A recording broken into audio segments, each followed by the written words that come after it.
El hijo del viudo. Por Miguel Serrano.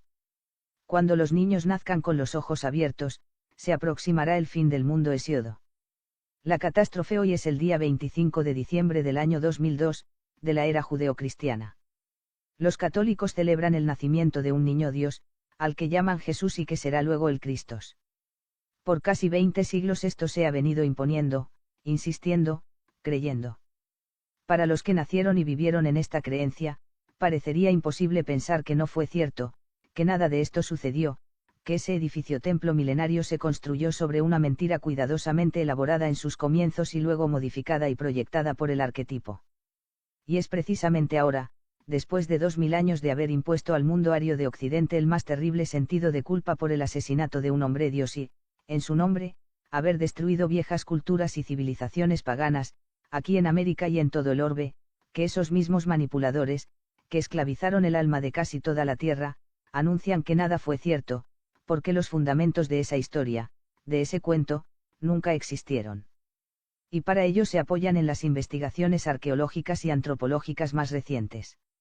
Ni Abraham ni Moisés vivieron de verdad, ni David y Salomón fueron reyes. Jamás hubo cautiverio en Egipto, mucho menos existió el cruce del Mar Rojo, ni el derrumbe de las murallas de Jericó.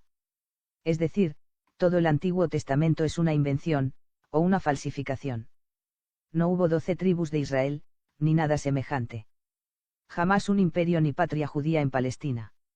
Ahora bien, si el Antiguo Testamento es un cuento, una historia imaginada, el Nuevo Testamento, los evangelios que por fundamento tienen el Antiguo, también lo son.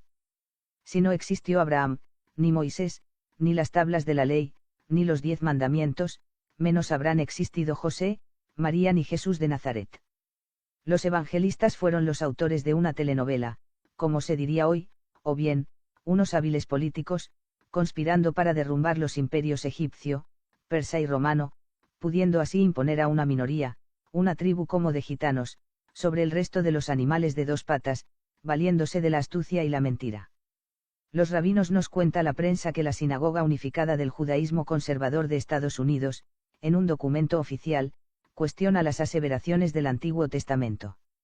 David Lieber, de la Universidad Judía de Los Ángeles, en una publicación llamada Etzayim Árbol de la Vida, basada en los últimos descubrimientos arqueológicos, filológicos y antropológicos, cambia la versión de la Biblia, página por página, y da a conocer 41 ensayos de rabinos y académicos sobre los pergaminos de la Torá. Lee Levine, un profesor de la Universidad Hebrea de Jerusalén, declara que no existen documentos egipcios que se refieran al cautiverio de los judíos, y que el éxodo nunca se llevó a efecto, ni la conquista de Canaán, ni una Jerusalén de David y Salomón. Por su parte, Robert Besler, presidente de la Universidad del Judaísmo de Los Ángeles, autor de Mitología del Cercano Oriente, sostiene que el Génesis no nace en Palestina, pudiendo tener su origen en Mesopotamia o Irak y en la epopeya de Gilgamesh. Así, tampoco nunca existió Noé. A todo esto también ha hecho referencia The New York Times, en un artículo de Michael Massin, del 13 de marzo de 2002. Asimismo, un periódico de Canadá publicó en 1988 una crónica de Eliezer Oren, de la Universidad Ben Gurión, declarando que las excavaciones realizadas en 80 sitios de Jerusalén contradicen las afirmaciones de la Biblia. Y en Der Spiegel, de Alemania, en 3 páginas, aparecidas en junio de 1987, se llega a la conclusión de que los libros de Moisés son de ciencia ficción. Podríamos continuar dando nombres de autores y de publicaciones sobre este tema extraordinario que, sin embargo, pareciera haber pasado desapercibido para la mayoría de la gente, aunque no así, de seguro, para una minoría de estudiosos y una élite de gobernantes, que sustentan el poder en el mundo y que son los que en verdad cuentan. Tengo la esperanza de que alguien que lea estas líneas, y para quien estoy haciendo el esfuerzo de escribirlas, comprenda la inmensa gravedad de lo sucedido. Por cerca de 2000 años se ha mantenido al mundo viviendo, soñando, sufriendo, gozando, matando y muriendo, construyendo sus vidas y sus muertes sobre una mentira, sobre algo que no existió nunca, sobre una leyenda y un mito cuidadosamente elaborados. Y ahora, de pronto, los mismos que los inventaron y sostuvieron en el tiempo, de la noche a la mañana declaran que todo eso no existió, que fue falso. ¿Qué los ha llevado a producir esta catástrofe? casi simultánea y mucho peor que el derrumbe de las Torres Gemelas de Nueva York. Se piensa que las investigaciones científicas de los arqueólogos y antropólogos del Medio Oriente puedan haber inducido a los rabinos a apoyarlos con sus declaraciones para no aparecer contrariando irracionalmente las afirmaciones de la ciencia. Sin embargo, no nos parece creíble, pues, con el enorme poder en sus manos, bien podrían rebatir esos argumentos arqueológicos, ignorarlos y hasta hacerlos desaparecer, como en los siglos del pasado, con otras certezas. No, aquí hay algo más, mucho más terrible y tenebroso. Los robots nos atreveremos a penetrar las sombras del más gran misterio, ¿quiénes son los judíos, en verdad? Para Alfred Rosenberg, ellos son la mentira orgánica. Y Nicolás Palacios, autor de Raza Chilena, con anterioridad de años, a comienzos del siglo XX, asimismo afirmaba que el judío nunca puede decir la verdad, recomendando que antes de leer un libro deberíamos averiguar sobre su autor y, si es judío, no leerlo, porque es falso. Entre los millones de seres que pueblan la tierra, ¿qué es el judío? No es un animal aunque puede que sea un seidim uno, tampoco es un ser humano. Lo más probable es que sea un robot, al servicio de un extraterrestre, de Yahvé. Y como tal tiene que cumplir sus órdenes, si es que debe seguir existiendo. Así, surge el pueblo de Dios, de Yahvé, Saturno, Satanás Saturdai, sábado. Uno mezcla de animal y de hombre, según la Biblia. Con la edad los judíos van tomando rasgos de animales. Yahvé vive y se alimenta de la sangre y carne de los habitantes de la tierra. Sus agentes lo describen en sus mitos bíblicos cuando Abraham está dispuesto a sacrificar su hijo para alimentar a Yahvé. Las guerras, las grandes matanzas, son banquetes para Yahvé. Y a medida que el Kali Yuga se va acercando a su final, ese demonio, ese arconte tenebroso, aumenta su apetito y necesita urgentemente un banquete final, siendo ya que en casi 60 años desde 1945 solo se alimenta de pequeñas guerras. Está en ayunas. Yahvé necesita una nueva guerra mundial, donde se derrame a raudales la sangre aria de los goim no judíos. De lo contrario, corre peligro de desaparecer como Satán, Saturno, arconte prisionero del demiurgo. Por ello se hace necesario crear una situación mundial insostenible, sin otra salida que no sea una gran guerra. La crisis económica es inevitable sin el petróleo del Medio Oriente, la destrucción de las torres de Nueva York entrega a Estados Unidos. Es decir, a los judíos el dominio planetario, con el pretexto de la lucha contra el terrorismo los que no están con nosotros están en contra nuestra. Y, por último, el derrumbe del mundo espiritual de Occidente, dejando sin sostén ideológico a los dirigentes de las iglesias cristianas y a la misma masonería. Los rabinos, que también parecieran haber desmoronado sus propias creencias, ya tienen un nuevo instrumento de dominio y de presión para esclavizar a los no judíos. Otra religión de repuesto, que siga torturando a los arios con el complejo de culpa, la religión del Holocausto. Si el cristianismo acusa a los goim de haber matado a un dios, el Holocausto los culpa de haber asesinado al pueblo de Dios. Con lo anterior se acusó a los egipcios y a los romanos. Ahora los reemplazan los alemanes, tan sometidos como los otros, pues aceptan mansamente y hacen penitencia en los templos museos del Holocausto, de la nueva religión, a pesar de conocer que también aquí, en el comienzo, fue la mentira. Porque así como las antiguas religiones y creencias judías fueron edificadas sobre falsedades, también la nueva religión del Holocausto judío, con sus 6 millones de sacrificados, el número 6 es arquetipo del judaísmo, es otra mentira, aunque sus dogmas sean aceptados ciegamente por los no judíos. El demonio Yahvé proyecta su hipnosis sobre los goim y ayuda así a su pueblo de robots. Pero solamente hasta que tengan éxito en prepararle su banquete. Y si no logran producir una tercera guerra mundial, si fracasan, la nueva religión podría servirles de consuelo, manteniendo a su propia gente cohesionada, a pesar del desprestigio creciente y en aumento en todo el planeta. Eso está por verse. En el final de todas las cosas, en el nadir del Kali Yuga, también su dios famélico los abandonaría.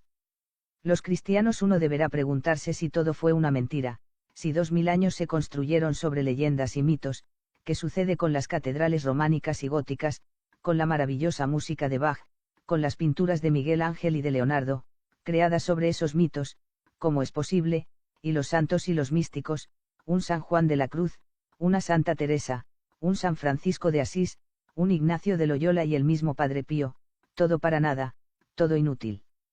Es aquí donde entra a intervenir otro misterio, ajeno por completo al accionar de los hombres y también de los robots bioquímicos.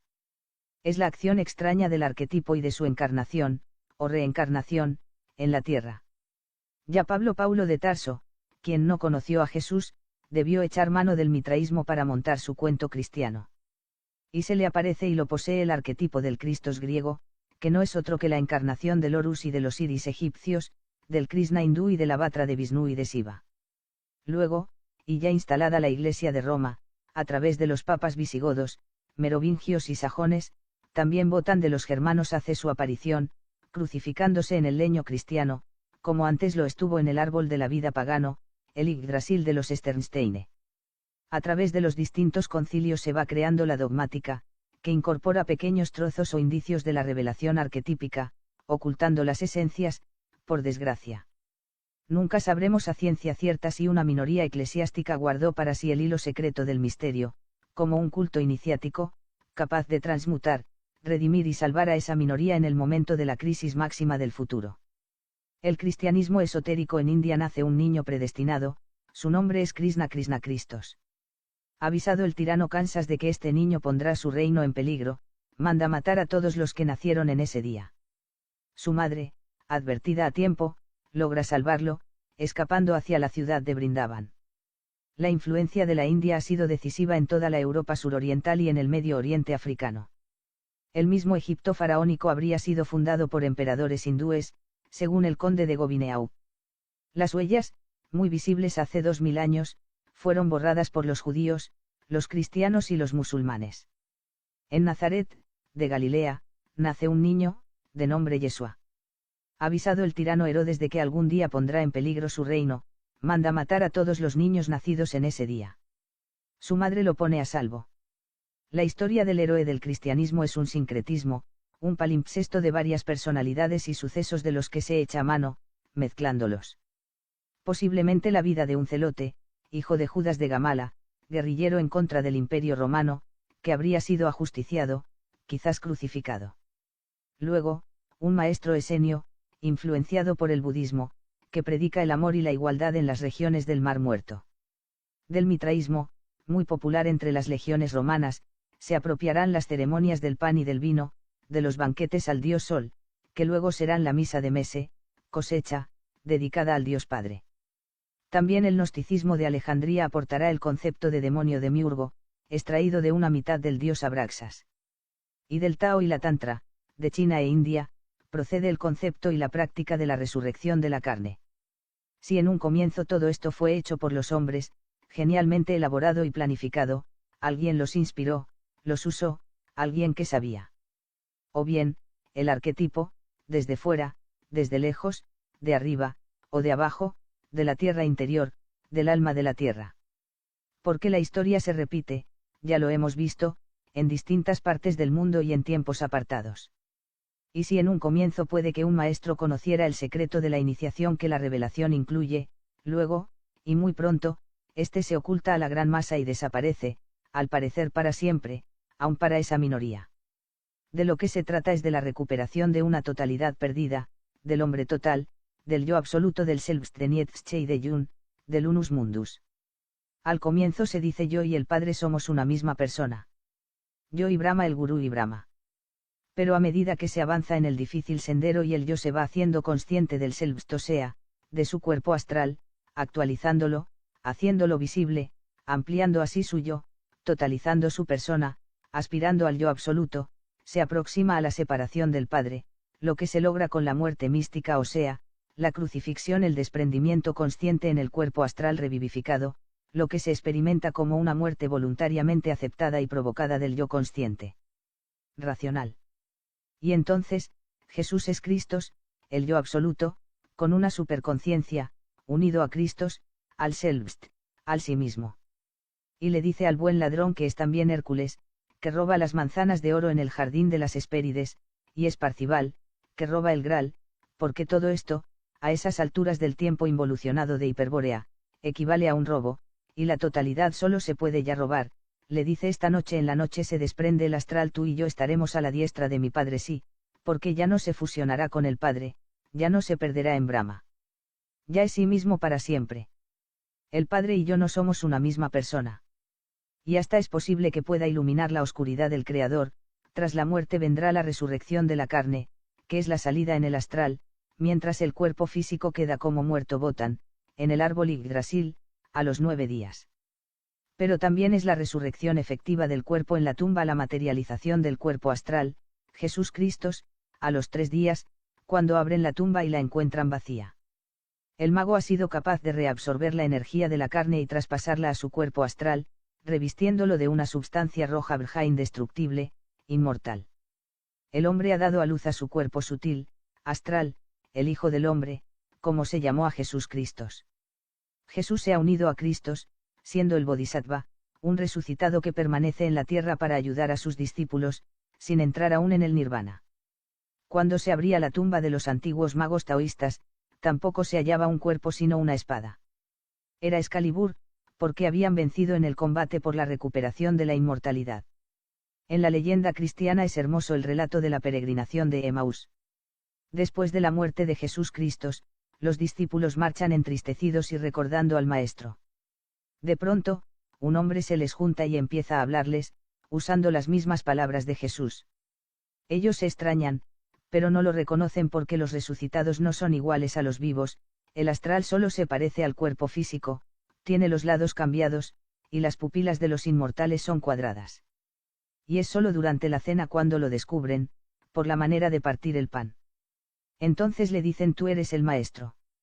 «Sí», les responde. «Mas, no me toquen. No li me tangere». De haberlo hecho, se habría producido una descarga mortal.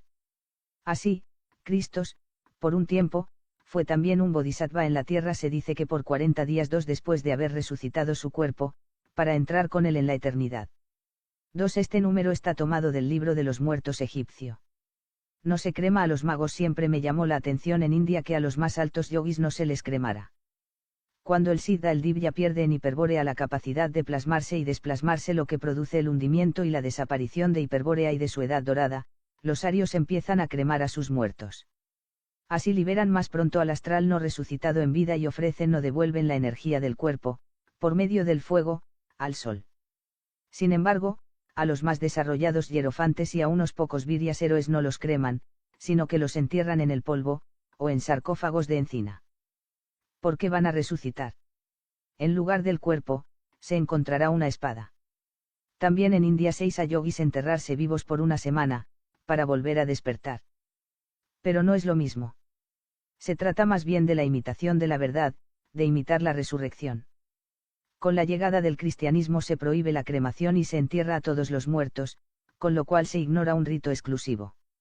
También la momificación de los cuerpos significa un intento de preservar la forma, cuando se ha perdido la capacidad de la resurrección auténtica, o se duda de lograrla. Y es en Egipto y también entre los incas donde alcanza su apoteosis, casi de magia negra, al mantener al el astral por largo tiempo imantado a la que fuera su forma aquí en la tierra, sin poder liberarse en busca de otra nueva encarnación, en la que, a lo mejor, lograría la resurrección de la carne. Pareciera, además, haber existido algo desconocido y tenebroso en la momia. Algo relacionado con el canibalismo, en busca de extraer de la médula ósea, del cráneo y del átomo sanguíneo, una substancia bioquímica tulu, de tule parecida, según se cree, al oro alquímico, al aurum potabile que se bebe, en busca de alargar la vida y fortalecer los chakras.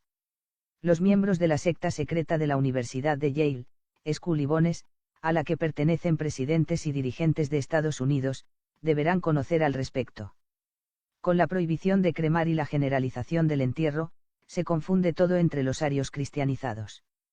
En la misma India, la judía que se apoderó de las Ram de Sri Aurobindo Ghose, haciéndose llamar la madre, en Pondicherry, no cremó al gran yogui Sri Aurobindo y lo momificó, siendo que debió enterrarlo para que resucitara. De este modo cumplió hasta el final su venganza, para impedir la realización del fin último de la iniciación aria, la resurrección de la carne.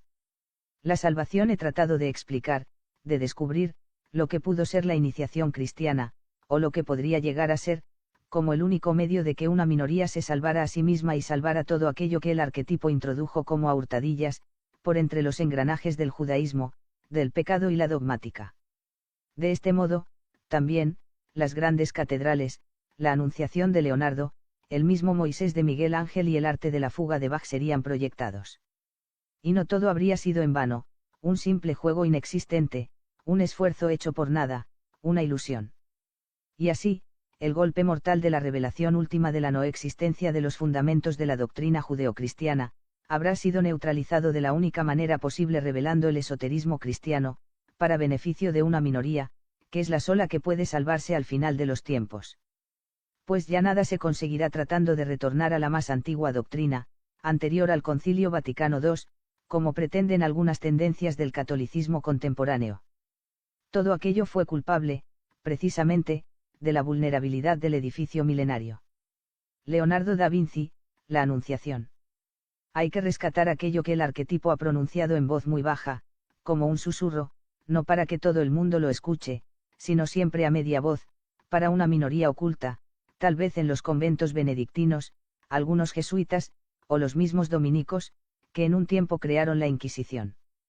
Y de allí saldrían uno o dos iniciados, capaces de recuperar la totalidad del Selbst, del hombre total, del hombre Dios, después de haber cumplido con la auténtica imitación de Cristos. Lázaro el cuerpo astral, levántate y anda.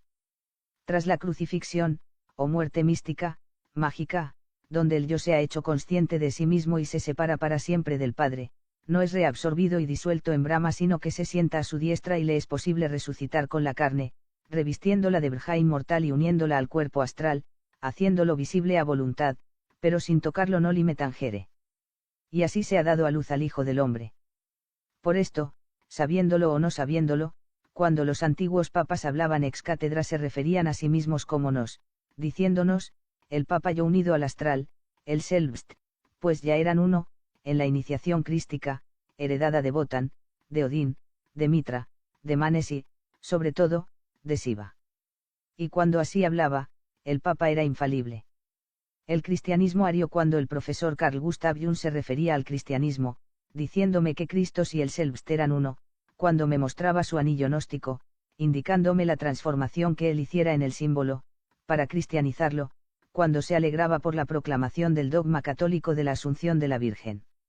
Entendiendo que ahora Cristos tenía su contraparte femenina, acompañado por ella, como los dioses de la antigüedad, yo creo que a sabiendas se estaba también refiriendo a la iniciación tántrica, donde la mujer, el femenino eterno, es fundamental en la divinización del hombre, del iniciado, del alquimista la soror mística, la amasia uxor de los trovadores del Languedoc, la yogini y la valquiria.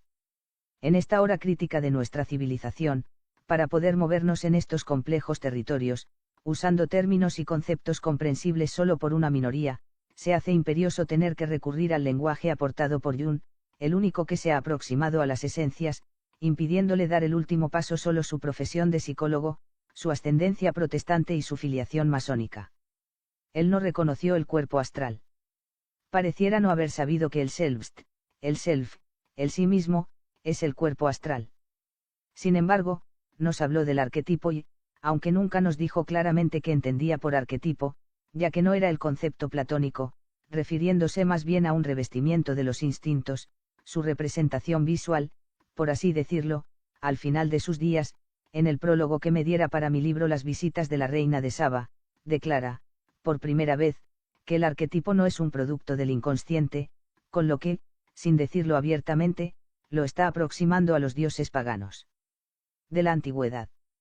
Y como los dioses no mueren porque el arquetipo es uno e indivisible, sino que renacen y reencarnan, ellos volverán con distintos ropajes a repetir su misma historia, allí donde los hombres intenten inventar nuevas religiones, desde el fondo del inconsciente colectivo. Y no otra cosa pasó con el cristianismo, como hemos tratado de explicar. ¿Y qué es lo que los dioses quieren? Ellos tratan que el hombre, el divya que cayera, el virya ya apartado de su divinidad, pueda recuperarla, retornando al hogar perdido, y le señalan el camino, aunque sepan que nunca más será un dios como ellos sino algo distinto, desconocido en el universo. Pudiendo hasta iluminar la oscuridad de Dios, esto ellos lo saben, lo esperan y lo desean. Por eso ayudan, repitiendo así la eterna historia, el Islam también el Islam será afectado en su doctrina por la destrucción de su mito fundacional. Si Abraham no existió, ni su hijo Ismael, quien llegó a la Meca y encontró la Kaaba, y quién fue esa mujer, Saiba, esa viuda, que entrega su morada vecina a la Kaaba para que allí se funde esa nueva religión de los arbastanes árabes, con la condición de que se recuerde para siempre a sus descendientes como los hijos de la viuda. De nuevo aquí nos encontraremos con la destrucción consciente y decisiva de las claras huellas del hinduismo. La Kaaba era un monolito, quizás un aerolito, de antigüedad inmemorial, transformado en santuario hindú, en el que se imprimieron símbolos y nombres sánscritos de los dioses arios del hinduismo: Brahma, Shiva, Parvati, Ganesa, el dios elefante, hijo de los anteriores, y de emperadores indios, entre ellos del rey Vikramaditya, que conquistara esas regiones. Allí estaba también la reina de Saba, Saiba, Saba en inglés es Eva, que también puede ser la contraparte femenina del dios Shiva, el andrógino, Aranasisvara. En el pilar del Qutub Minar en Delhi, hay inscripciones similares a las que existen aún. En la Kaaba, en la piedra negra de la Meca, de Arbastán, Arabia. Arba es caballo, en sánscrito, y Arbastán es tierra de caballos. Afganistán, Pakistán, Turquestán, también son nombres de origen sánscrito, señalando que esas tierras, hoy musulmanas, pertenecieron al gran imperio hindú védico. De todas las inscripciones de la Kaaba, Mahoma solo tomó la de Alá, para su único Dios. Tal vez por leerse igual hacia ambos lados. Es un término sánscrito, una invocación a la diosa madre, Durga. Alá, Akka, se usa en los cantos hindúes dedicados a la esposa y madre de Shiva. También Alá es el ella al igual el ila igual ella. Así, en esos tiempos preislámicos, los árabes, extraños a la península, son civilizados por los emperadores védicos y convertidos a la civilización y religión brahmánica. En la biblioteca de Estambul, Maktab-e Sultania, existe un valioso documento hallado en el altar del templo hindú de la Kaaba que hace un recuento de todo esto. La Kaaba fue un templo dedicado al sol y los planetas, con la adoración por el fuego. Los maometanos, que intentan borrar ese recuerdo, colocan la luna menguante en su emblema. En su conflicto con tribus judías de la región, los musulmanes se apropian del personaje Abraham, inventado por aquellos, siendo, además, un error de pronunciación y de escritura del dios Brahma de la India. En verdad, el Islam, al igual que el cristianismo, está penetrado sutilmente por el arquetipo de otras creencias y religiones de la Seda, de las sagas de los Ases y los Vanen, de los antiguos germanos. Del Valhalla y las Valquirias ha tomado el Janna y las Uríes. El Ramadán recuerda los ascetismos y ayunos en las festividades de Rama, del Ramayana. Y el mismo nombre Islam se descompone en isla diosa Isis, la negra, como Kali, como las vírgenes negras, como la misma Kaaba Ilam, el mantram del Sakra Muladhara, el de los órganos sexuales, señalando una iniciación tántrica desaparecida ya en la superficie del Islam, aunque puede que no en sus profundidades, como lo indicaría la existencia del Taj Mahal, en India, y del mismo nombre Kaaba Kabe, cueva, gran madre, piedra negra. Lam también es camino. Islam sería originalmente el camino de Isis, de la diosa Isis, el de la iniciación tántrica de Saiba, la viuda, de la reina de Saba, de los hijos de Saba Saiba, de los hijos de la viuda, de la piedra negra de la Kaaba, de Shiva y Kali, de Radio e Isis, todos negros nigredo. De la Kaaba Vimana Ovni. Porque los Vimanas eran hechos de piedra, y así son citados en el Ramayana y el Bhagavad Gita. Estos profundos secretos fueron conocidos y guardados por los sufíes iniciados musulmanes, maniqueos y gnósticos mientras ellos mantuvieron su pureza. Conocí en India a sufíes adoradores de Krishna y del dios Shiva. Quizás los ismaelitas, los asesín, del imán, del viejo de la montaña, también tuvieran un origen semejante. Pero los maometanos, como los católicos, lo destruyeron todo implantando una ortodoxia feroz y, como en la Inquisición, lapidando a los transgresores. Velaron el eterno femenino, hasta en el rostro de sus mujeres, y en contraposición con la joya de su Taj Mahal, poema en mármol y piedras preciosas dedicado al amor eterno, al amor de los hiperbóreos y de los arios védicos, han inventado la purda y el harem, destruyendo, además, en todo el mundo las más maravillosas reliquias y esculturas, como los milenarios budas de piedra de Afganistán. Al igual que en el cristianismo, la penetración judía en el mahometanismo ha sido la mano invisible, culpable de instalar también allí sus invenciones, que al ser hoy públicamente reveladas como falsas, dejan asimismo desvalidos a los islámicos. Los árabes se hallan también penetrados por los judíos de Aggatum y Donme, que pasan a ser dentro de su pueblo algo así como los sefarditas españoles, judíos disfrazados. Sin embargo, los árabes del Islam, al igual que los cristianos, y más aún que ellos, están en condiciones de superar la gran crisis por el hecho de haber guardado, para una secreta minoría iniciática, el misterio de la Kaaba y de la iniciación del Sol Negro, de la Piedra Negra, que fuera el nexo oculto con el hitlerismo esotérico, durante, antes y después de la última Gran Guerra. Hitlerismo esotérico tras el pacto renovado con Yahvé, esa tribu de esclavos, los judíos, que llegan con los arios en el éxodo del Gobi, cruzando la India hasta el Medio Oriente, poco a poco lo van alterando todo, infiltrándose, con la ayuda directa de su dios demonio, Yahvé. En la India quedan los judíos Beni Israel, muy disimulados, camuflados, en Grecia se instalan en Macedonia, en Monastir, hasta nuestros días. Entre los negros de África son los falasás, entre los chinos y los japoneses, los Tiaoqiuqiao, en América, los aztecas, con sus sacrificios sangrientos, expulsando a Quetzalcóatl, entre los árabes, los Daggatum y los Donme, como ya hemos visto. ¿En qué momento el judío pasa a ser un robot genético, un clon, un golem de Yahvé? Sin duda, mucho antes del pacto renovado, en el momento mismo de la aparición del hombre en la tierra. El gran riesgo que corre Yahvé es que para tener éxito en su creación artificial, genética, necesita de la mezcla dosificada con el animal hombre. Y es aquí donde su experimento puede fallar y a veces falla, al producir un conflicto, una lucha interna, entre la máquina genética y su parte humana, que, al final, podría llegar a provocar una explosión catastrófica, en la que hasta el mismo Yahvé será destruido. Se corre, además, el riesgo de que aflore una rebelión en el propio mundo del judaísmo, del ser humano contra el robot, el clon, el golem. Y esto lo saben y lo presienten los grandes rabinos y el mismo Yahvé. De ahí su necesidad, cada vez más urgente, de provocar un conflicto mundial de enormes proporciones, que distraiga a la masa judía del propio drama, y alimente a Yahvé. Al mismo tiempo que destruyen las bases de creencias milenarias, revelando que son falsas, los rabinos construyen hoy la nueva religión del Holocausto, para mantener la cohesión interna y paralizar a los Goim. Todo esto lo conoció el profesor Hermann Wirth, fundador de la Ahnenerbe, organismo de investigación de las SS. Me lo reveló personalmente, al final de sus días, cuando escribía su obra cumbre sobre la historia del pueblo judío, manuscrito que se ha hecho desaparecer y que posiblemente se encuentre en el Vaticano. Al profesor Jung, por su parte, le preocupaba el hecho de que el mundo occidental hubiera sido interrumpido en su desarrollo desde el paganismo por la imposición de otra cultura. Sin duda se refería al cristianismo. Él atribuyó los conflictos y las guerras a esa dicotomía interior, los estallidos periódicos del mundo suprimido en su desarrollo natural. Era Botán que resurgía, el dios de la guerra, para Jung. Nada de esto aconteció en India, porque ese mundo se desarrolló sin interferencias ni interrupciones, desde sus orígenes polares y védicos Tilak. Sin embargo, y debido a esto mismo, en la India el hombre se halla menos individualizado, sin conciencia de su propio yo, envuelto en su inconsciente colectivo, por así decir.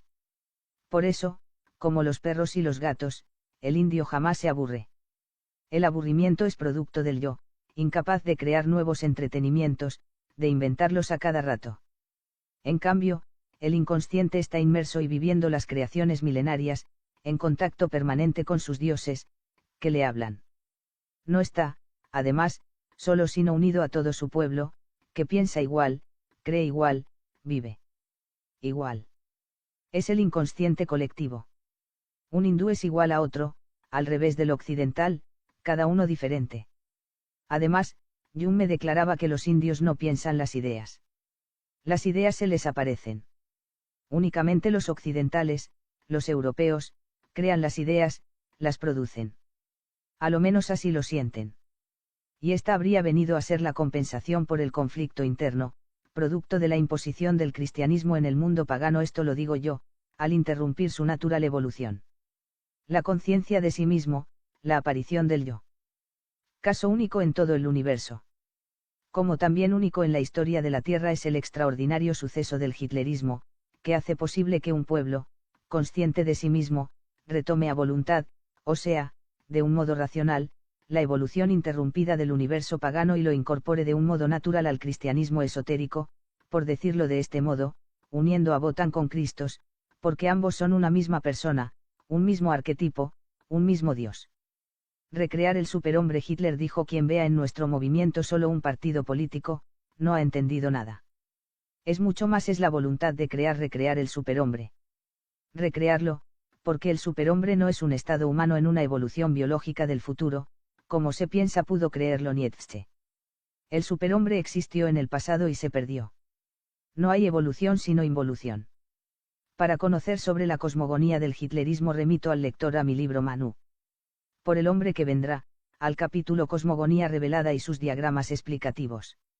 Aquí solo resumiremos, diciendo que en un comienzo, hace millones de años, el Divya apareció en este planeta Tierra, donde, para poder trabajar, debió plasmarse, revistiendo su forma sutil de esta materia más densa. Solo por un corto tiempo terrestre, volviendo a desplasmarse y desaparecer.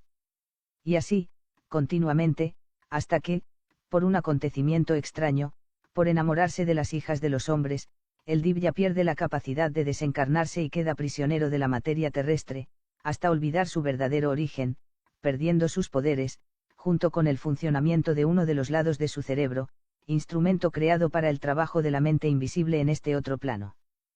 Pero no todos han sufrido esta suerte. Tal vez uno logró partir, después de haberse unido a una mujer, para reproducirse, dividiéndose de una costilla, como dice la leyenda. Y es así como esa mujer, queda viuda y es la gran viuda. Sus descendientes serán los hijos de la viuda, los virias, mezclas de divinos y hombres.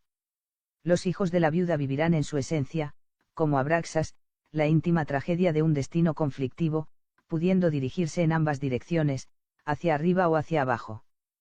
Como Parcival, un hijo de otra viuda de Herceloide, podrán encontrar el Graal, es decir, unirse al Selbst, al sí mismo, recuperando la totalidad perdida, o bien, quedar prisioneros del magodemonio Clinsor, en el castillo logia de Chastel-Marbelle, donde estarán bajo hipnosis del demonio, hasta que también puedan liberarse un día, por el milagro del general en la mezcla de los hijos de la viuda con las hijas de los hombres, la reproducción ya no será por partenogénesis, sino que valiéndose de los órganos corporales de funciones múltiples con dolor.